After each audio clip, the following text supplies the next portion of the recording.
Assalamualaikum warahmatullahi wabarakatuh. Alhamdulillahi rabbil alamin.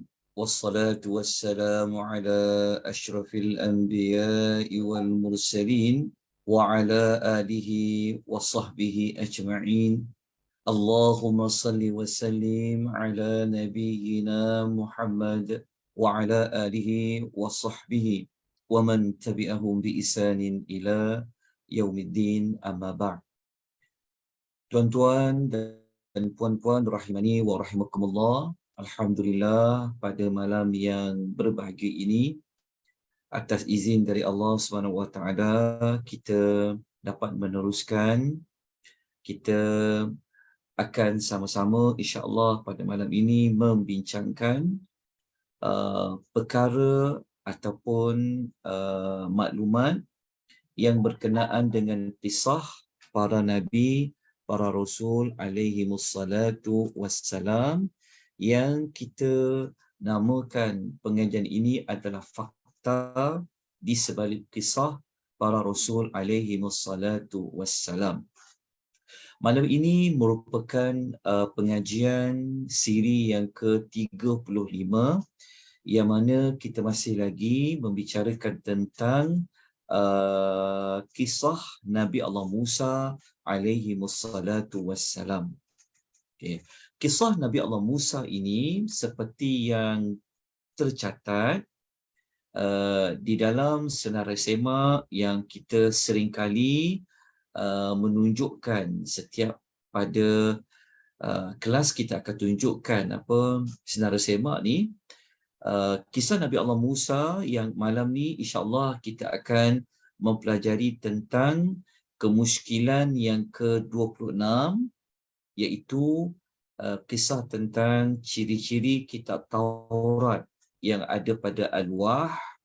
Dan insya-Allah pada malam ni juga kita akan bincangkan perkara yang ke-27, iaitu bagaimana Allah menegur kepada Nabi Allah Musa, kerana Nabi Allah Musa ni dia naik berseorangan ke atas gunung Tursina tanpa menunggu ke kaum Bani Israel yang lain.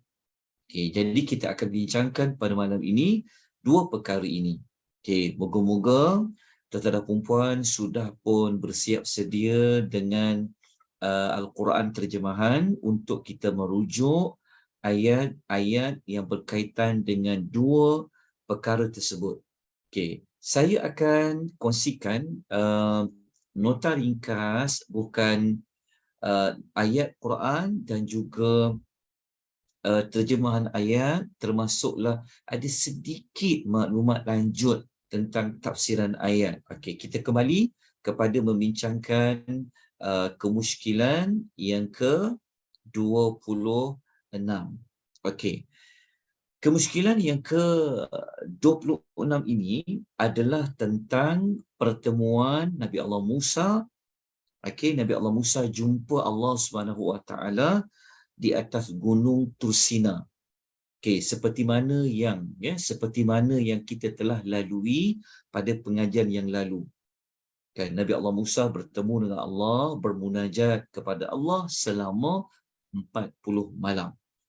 Okey, malam ni masih lagi menceritakan Nabi Allah Musa masih lagi berada di atas gunung Tursina. Dia belum turun lagi, dia belum turun kembali, tetapi kisah kali ini adalah cerita tentang penerimaan kitab Taurat yang Allah berikan kepada Nabi Allah Musa alaihi salatu wassalam.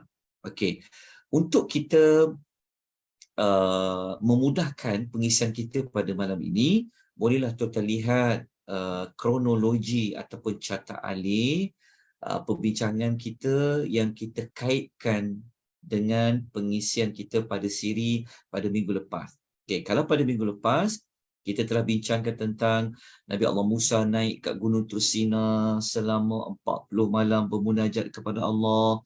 Dalam masa yang sama dia teringin minta kepada Allah untuk melihat Allah. Akhirnya dia pengsan. Selepas daripada dia terjaga daripada pengsannya, setelah dia bertasbih, setelah dia bertaubat kepada Allah Azza wa Jalla, maka ada lagi beberapa peristiwa yang berlaku. Peristiwa apa? Iaitu Nabi Allah Musa akan menerima kitab Taurat. Yang kitab Taurat itu dia sebenarnya sudah tersedia ditulis. Okay, inilah yang kita akan pelajari.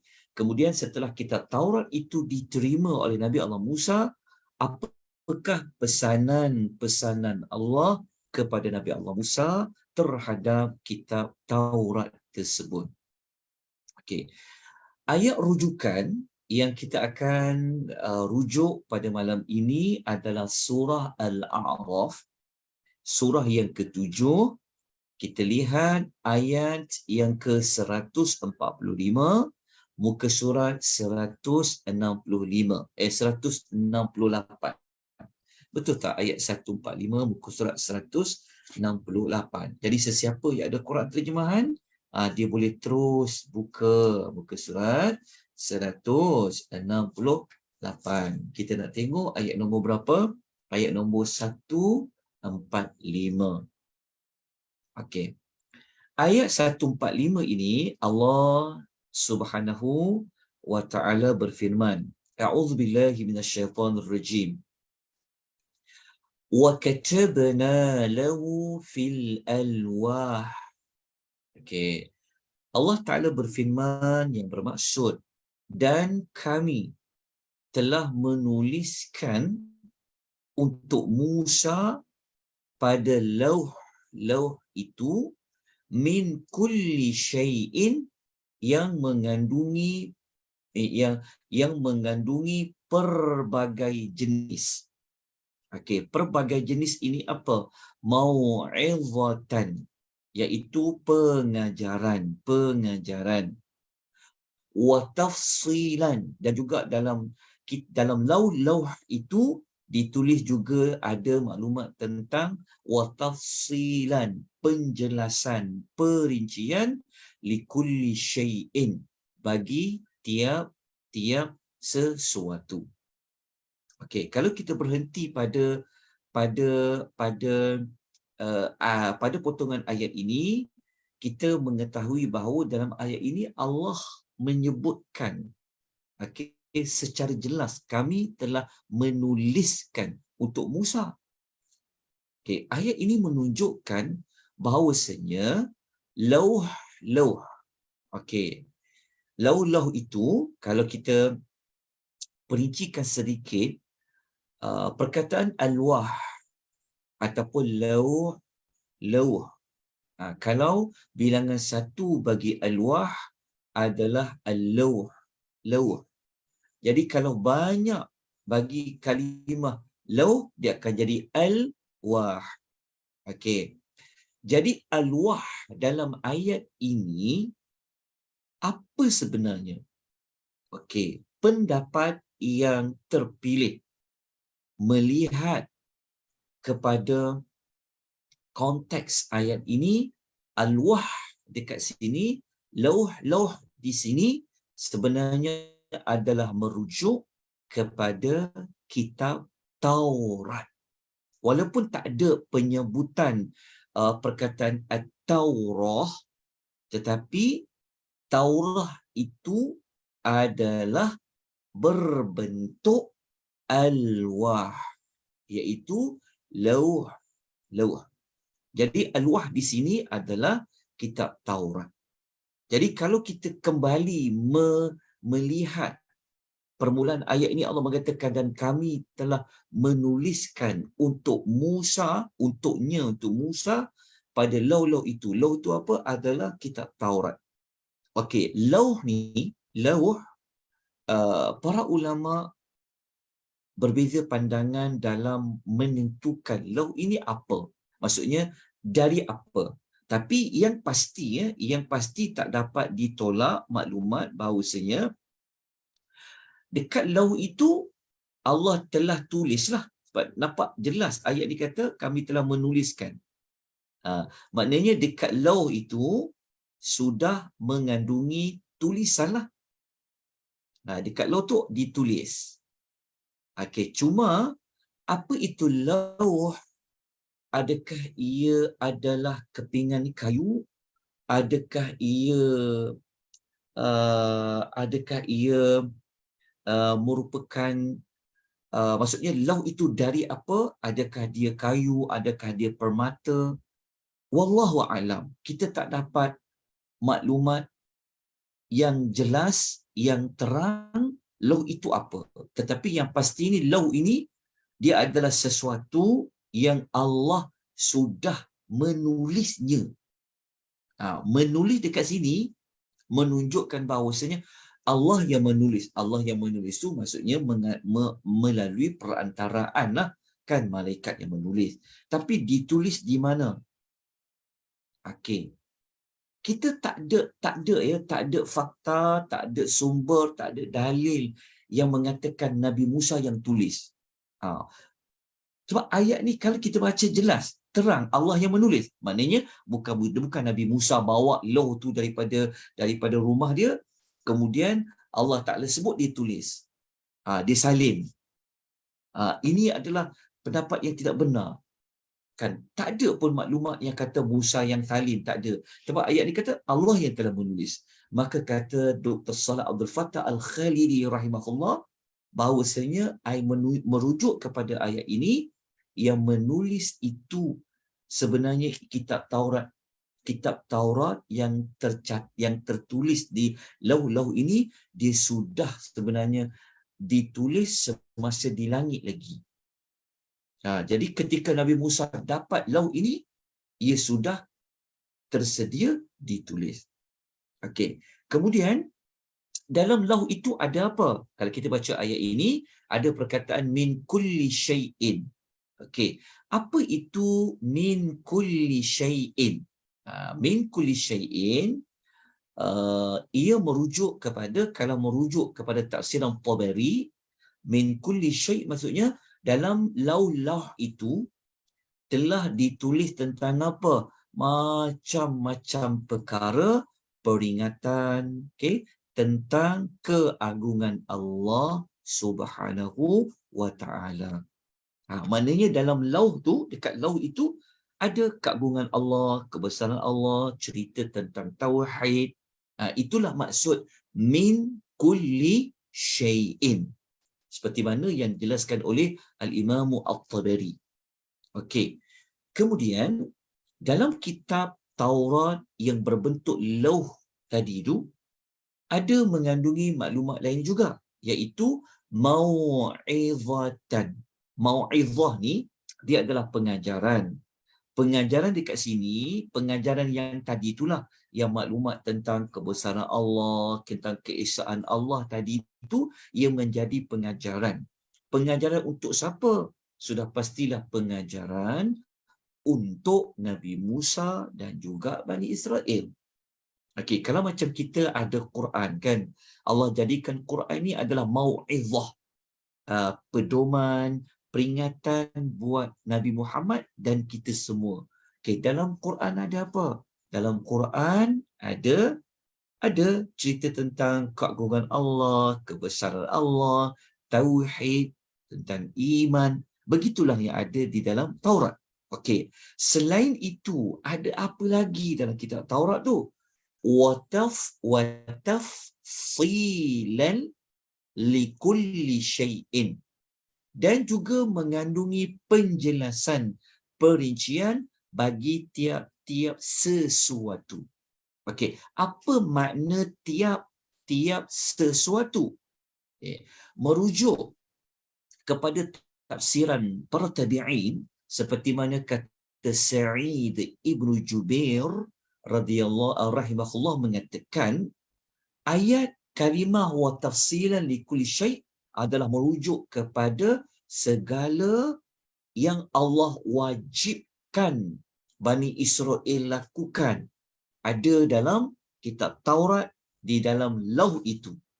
Kemudian dalam lauh itu, kitab Taurat itu, ada juga mengandungi maklumat segala yang Allah larang untuk dilakukan. Itulah maksud wa tafsilan li kulli syai'. Okey, untuk jelaskan lagi, kuatkan lagi tafsiran Sa'id bin Jubair ini. Kita ambil satu lagi tafsiran yang dikemukakan oleh seorang tabi'in yang lain, namanya As-Suddi. Beliau mengatakan, wa tafsilan likulli syai'in adalah merujuk kepada segala yang halal dan segala yang haram. Okey. Jadi apabila kita sudah memahami tafsiran ayat ini, maka kita kembali kepada terjemahan ayat, kita gabung dengan tafsiran ayat tadi. Okay, kita kembali daripada mulalah. Okay. Dan kami telah menuliskan untuknya, iaitu Musa, pada lauh-lauh itu, iaitu kitab Taurat yang berbentuk lauh-lauh, pelbagai jenis pengajaran yang merujuk kepada kebesaran Allah yang dijadikan sebagai panduan kepada Bani Israel. Dan kitab Taurat itu juga mengandungi perincian apa yang Bani Israel kena buat, apa yang Bani Israel tak boleh buat, apa yang haram, apa yang halal. Itulah makna bagi tiap-tiap sesuatu. Okey. Kemudian apa yang Allah pesan kepada Nabi Musa? Allah mengatakan fakhudha biquwwatin. Allah kata maka terimalah ia, ambil lauh-lauh itu dengan biquwwah, ni maksudnya dengan kuat, iaitu dengan bersungguh-sungguh. Apa maksud biquwwah itu, bersungguh-sungguh itu? Maksudnya adalah Allah minta kepada Nabi Musa supaya apa? Supaya terima kitab, terima lauh-lauh tadi tu.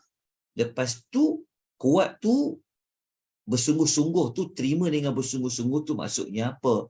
Maksudnya adalah mengimplementasikan, maksudnya mengamalkan, melakukan ketaatan apa sahaja maklumat yang di dalam kitab Taurat itu. Amal dia, ikut ia dengan penuh kekuatan. Maknanya pegang ia sungguh-sungguh. Amal dia betul-betul. Macam tu. Kemudian Allah perintahkan lagi. Wa'mur qaumaka. Dan perintahkanlah juga kaum kamu, iaitu Bani Israel. Ya'khudhu bi'ahsaniha. Allah pesan kepada Nabi Musa, perintahkan juga kaum kau berpegang, ambil kitab Taurat ini dengan sebaik-baiknya. Maknanya Allah kata, sampaikan juga dekat Bani Israel ya, mana-mana yang dalam kitab Taurat tu yang halal, yang haram, pesanan dalam itu, apa yang wajib, apa yang mereka kena tinggalkan, suruh mereka buat dengan sebaik-baiknya. Bukan buat sekadar yang baik saja, tapi buat yang terbaik. Apa yang Allah wajibkan, buat yang terbaik. Apa yang Allah larang, tinggalkan dengan terbaik. Okey. Ayat ni kita faham. Okey. Kemudian Allah menjelaskan lagi di hujungnya, sa'urikum daral fasiqin. Allah kata, aku akan memperlihatkan kepada kamu, wahai Musa, negeri orang-orang yang fasik. Fasik di dalam ayat ini merujuk kepada orang-orang kafir yang telah pun kufur kepada Allah, kufur kepada para rasul. Okey. Orang fasik di sini Allah nak tunjukkan seurikum. Aku akan perlihatkan ni, sebenarnya perlihatkan di mana. Okey, bila? Maka para ulama tafsir mengatakan adalah berlaku perbezaan pendapat. Ada yang mengatakan Allah memang nak tunjukkan kepada Nabi Musa macam bumi Syam seperti Palestin. Dalam Palestin itu, di bumi Syam itu ada orang kafir yang macam yang gagah, yang mereka ini sebenarnya adalah orang yang fasik. Kita pun sedia maklum tuan-tuan dan puan-puan ya, masa apa yang kita bincangkan ni, kitab Taurat ni, masa ni Nabi Musa belum lagi masuk Palestin. belum lagi masuk Baitul Maqdis, bukan engkau negeri tempat orang fasik tadi, merujuk kepada semasa di dunia lagi Allah akan tunjukkan. Okey. Namun begitu, ada pendapat yang kedua kata ayat tadi tu bukan tunjuk masa dekat dunia, tapi tunjuk itu semasa di hari akhirat nanti. Maka mengikut pendapat yang rajih, pendapat yang terpilih, dilihat dari sudut kitab Taurat, dalam tu ada halal, ada hukum halal, ada hukum haram, ada hukum wajib kena buat, ada buku, ada larangan. Maka kata para ulama bahawasanya pengertian yang lebih terpilih, nak tengok, nak nampakkan orang fasik tadi, sebenarnya Allah akan tunjukkan nanti di hari akhirat nanti, semasa orang-orang fasik seperti orang-orang yang kafir, orang-orang yang musyrik ini, bagaimana mereka diazab oleh Allah di dalam neraka Jahannam. Okey. Jelas untuk penerangan ringkas buat kemusykilan yang ke-26. Okey, kenapa dia kemusykilan? Kenapa kita selalu sebut dia kemusykilan? Kerana mungkin dia boleh timbulkan macam kesamaran adalah dari sudut tadi itu. Dari sudut yang lauh itu apa, kemudian pula adakah Nabi Musa yang menulis, menyalin apa yang Allah sampaikan kepada beliau dalam lauh telah pun kita terangkan. Okey. Namun begitu ada sedikit lagi maklumat yang perlu kita ketahui. Saya ada nukilkan, bukan saya lah, dalam kitab yang kita rujuk ni ada dinukilkan sedikit maklumat tentang ciri-ciri kitab Taurat tu. Maksudnya kitab Taurat ni, apa ciri-ciri kitab Taurat itu yang Allah berikan kepada Nabi Musa yang berbentuk lauh tadi tu. Okey, saya tak nak cerita panjang sebab memang dalam perancangan insya-Allah kita akan buat satu tajuk yang berbentuk tema al-maudu'i yang khusus cerita tentang kitab Taurat di dalam Al-Quran. Kita akan bincang nanti tentang kitab Taurat saja menurut Al-Quran. Maknanya Al-Quran yang kita baca ni, yang kita rujuk, yang ada di tangan kita ni, kan, sebenarnya dalam Al-Quran Allah ada cerita tentang kitab Taurat. InsyaAllah nanti kita akan buat satu pengajian khusus belajar tentang kitab Taurat. Sedikit daripada maklumat itu ada saya paparkan pada malam ini. Antaranya, okay, Taurat itu Allah gambarkan, Allah sifatkan Taurat itu sebagai apa? Kalau kita rujuk dalam suratul Baqarah, okay, ayat nombor 53, dalam suratul Baqarah ayat nombor 53 tu tak akan jumpa Allah sifatkan kitab Taurat ini sebagai Al-Kitabah dan juga Al-Furqana. Okey, Al-Kitab maksudnya kitab. Disebut kitab, ia dikaitkan dengan sesuatu yang ditulis. Sebab tu Al-Quran dia dipanggil Al-Kitab. Sebab memang Nabi menulis melalui perantaraan penulis-penulis wahyu Nabi. Kan, tulis dekat batu, tulis dekat pelepah-pelepah kurma. Begitu juga Taurat. Taurat kita belajar tadi memang tersedia ditulis.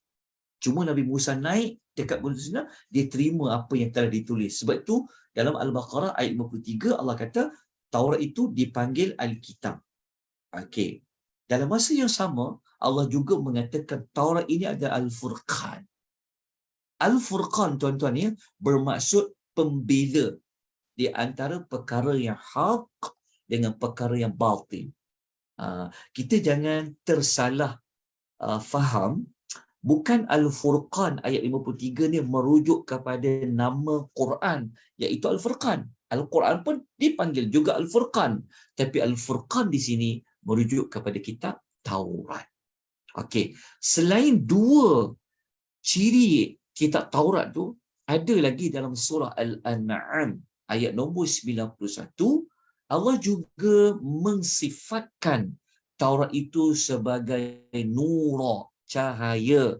Allah juga menggambarkan kitab Taurat itu sebagai huda, sebagai petunjuk kepada Bani Israel. Begitu juga kalau kita rujuk dalam surah Al-Anbiya ayat nombor 48, Allah juga mengatakan kitab Taurat yang diterima oleh Musa, yang telah ditulis dalam lauh-lauh itu juga sebenarnya disifatkan sebagai dhiya, sebagai penyinar, pemberi sinaran, dan juga sebagai wadzikra, dan juga sebagai peringatan bagi orang-orang yang bertakwa di kalangan Bani Israel. Kenapa kita nak sebutkan maklumat ini? Kerana kita selalu sebut tentang kitab Taurat.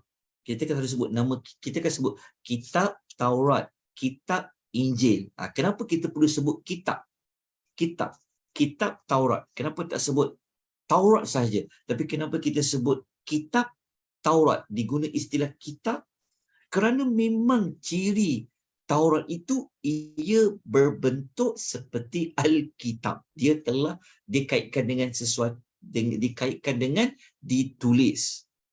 Okey. Cuma tidak ada lagi dah zaman sekarang ini mana-mana kitab Taurat yang layak dipanggil Alkitab. Walaupun dinamakanlah, walaupun kita dengar orang kata kitab perjanjian lama kan, dia panggil kitab perjanjian baru, orang katakan kitab perjanjian lama, Al-Ahdul Qadim. Sebenarnya kitab perjanjian lama tu, kitab tu sebenarnya dia tak boleh, maksudnya dia tak bolehlah dipanggil, sebenarnya kurang tepat kalau kita panggil dia kitab lah. Ya, sebab kitab ni dia ada satu istilah yang khas Allah panggil kepada Taurat. Kenapa kita tak boleh kata kitab perjanjian lama tu sebagai kitab? Kerana kitab perjanjian lama ke perjanjian baru ni, dia bukan kitab Taurat yang asli. Dia telah ditukar, dia telah diubah, diseleweng, dia telah dipinda, ditokok tambah. Jadi tak layak lagi perjanjian lama dipanggil dengan istilah Alkitab. Mungkin orang panggil tu kerana mudah untuk memahaminya lah. Maka kitab perjanjian lama yang ada pada hari ini, walaupun dinamakan macam orang panggil apa, dia panggil Bible ke, dia panggil istilah apa pun, sebenarnya itu tidak layak untuk dijadikan sebagai Alkitab. Seperti mana yang Nabi Musa dapat kitab Taurat.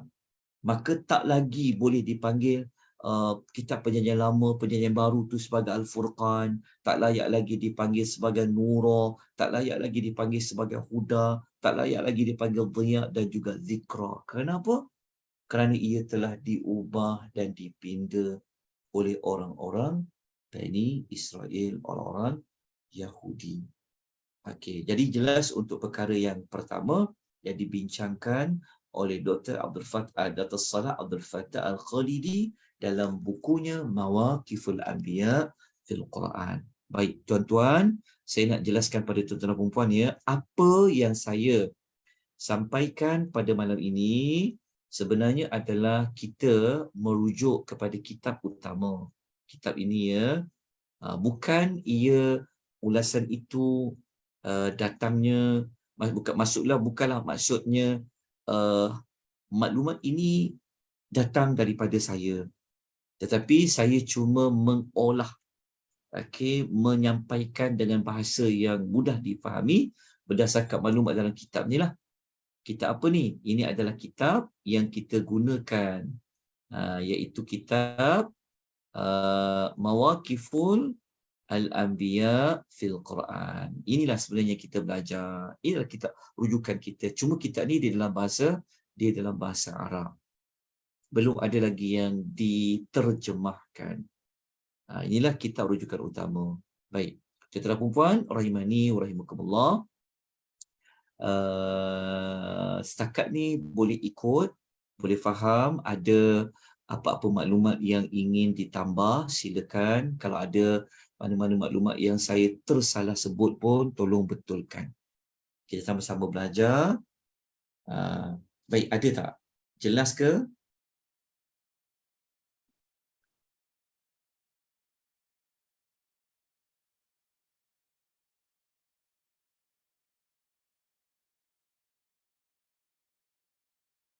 Okey. Kalau tiada apa-apa, saya nak teruskan kepada kemusykilan yang kedua, boleh? Kemusykilan yang kedua. Kemusykilan kita yang kedua, kita nak tengok tajuk ni pula. Kita nak tengok yang Nabi Musa terkejar-kejar nak naik ke Gunung Tursina ni.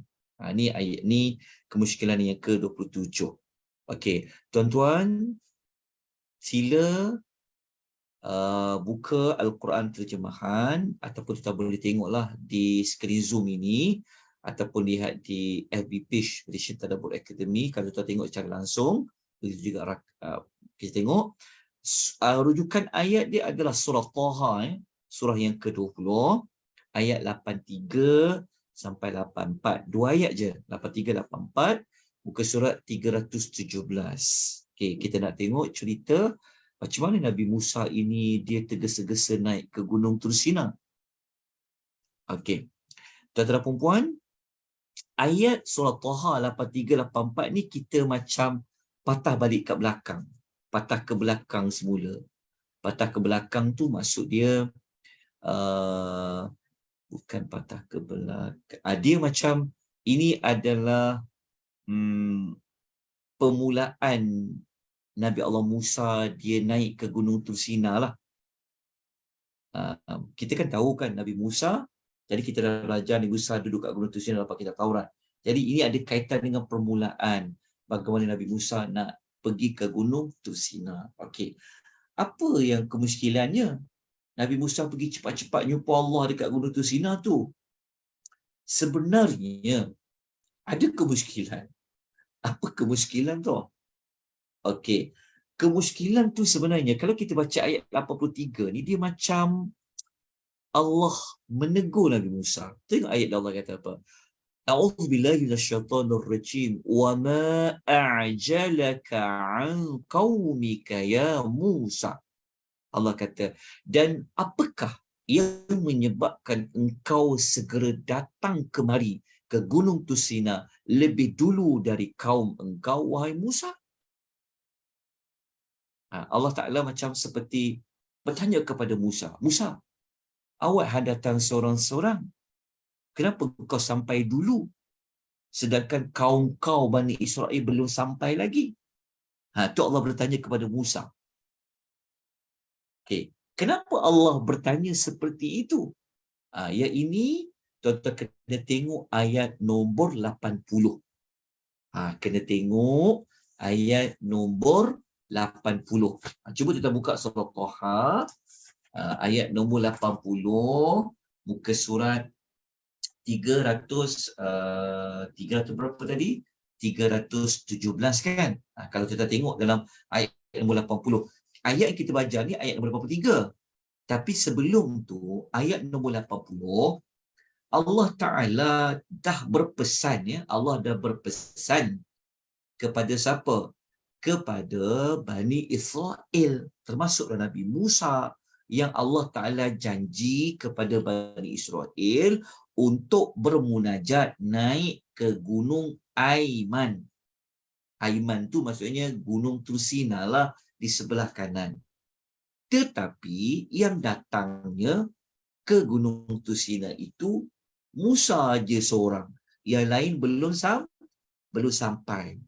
Sebab itu Allah Ta'ala bertanya kepada Musa. Okey. Jadi adakah Musa ni dia telah melakukan kesalahan? Adakah Nabi Musa ni dia macam apa tak ikut arahan, sebab Nabi Musa tak ikut arahan. Adakah seorang rasul ni dia tak patuh kepada perintah Allah? Okay. Kita tengok jawapan Nabi Musa jawab apa. Kita akan dapat dia punya sebab dia. Kenapa Nabi Musa dia pergi seorang diri? Musa menjawab, qala. Musa jawab apa? Hum ulai ala athari. Sekejap ya. Musa kata apa? Musa menjawab, dia kata, oh, mereka sedang menjejaki aku tidak jauh dari sini. Musa jawab apa? Musa kata, aku pergi dulu ni, wahai Tuhan. Sebenarnya Bani Israel ini dah ada dah. Dia dah dekat-dekat dah. Dekat-dekat dah dia nak sampai, nak ikut aku dah ni, kata Nabi Musa. Kan? Lepas tu dia kata, Nabi Musa nak bagi tahu kepada Allah bahawasanya Bani Israel itu akan menyusul kemudian. Dah tak jauh dah. Macam tu. Lepas tu Nabi Musa kata apa? Wa ajiltu ilaika rabbi litarda. Aku datang cepat-cepat ni bertemu engkau wahai Tuhanku supaya engkau redha akan aku. Maknanya Nabi Musa ni dia naik cepat-cepat tu supaya apa? Supaya dia dapat memenuhi janji, dapat memenuhi perintah Allah yang Allah memerintahkan supaya bermunajat ke Gunung Tursina. Apa yang kita dapat belajar moral pada kisah ni? Dia macam ni. Nabi Musa ni, dia cepat bertindak. Allah arah je, cepat pergi. Dia macam lambat sangatlah nak tunggu Bani Israel ni kan, betul tak? Tuan-tuan, Bani Israel nak bawa ramai-ramai, agak-agak macam mana nak himpun dia orang? Kalau kita fikir, kalau kita tengok, contohnya, Bani Israel kan ramai. Allah suruh mereka, Bani Israel, seperti ayat nombor 80, surah Taha, Allah suruh Bani Israel semua pergi ke Gunung Al-Aiman, Gunung Tursina. Jadi agak-agak macam mana nak pergi ni? Nak kumpul ramai-ramai ni. Bila nak sampai? Itu yang Nabi Musa, dia datang cepat-cepat. Dia pergi seorang diri dulu. Itu yang dia tinggalkan Bani Israel ni di bawah. Dia lantik apa? Lantik Nabi Harun kan? Supaya jaga Bani Israel ni. Betul Nabi Musa pergi seorang diri. Kan? Sebenarnya Gunung Tursina itu tak jauh. Dekat dengan Bani Israel. Sebab tu Nabi Musa kata apa? Mereka ni tak jauh dari aku tu, ala athari tu. Okey.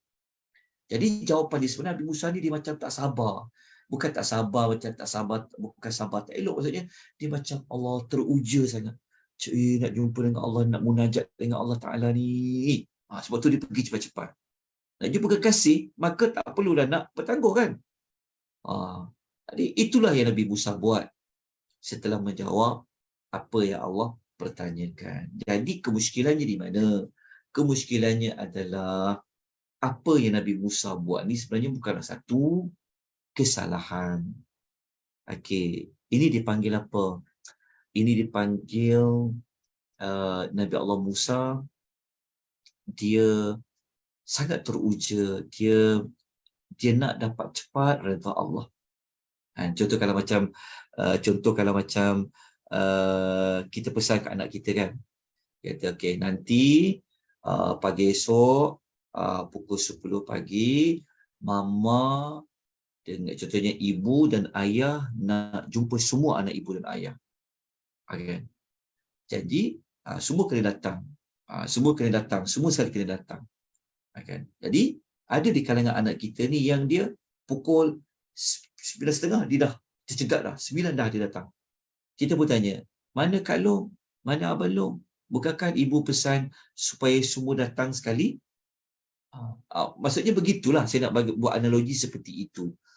Itulah yang dilakukan oleh Nabi Allah Musa alaihi salatu wassalam.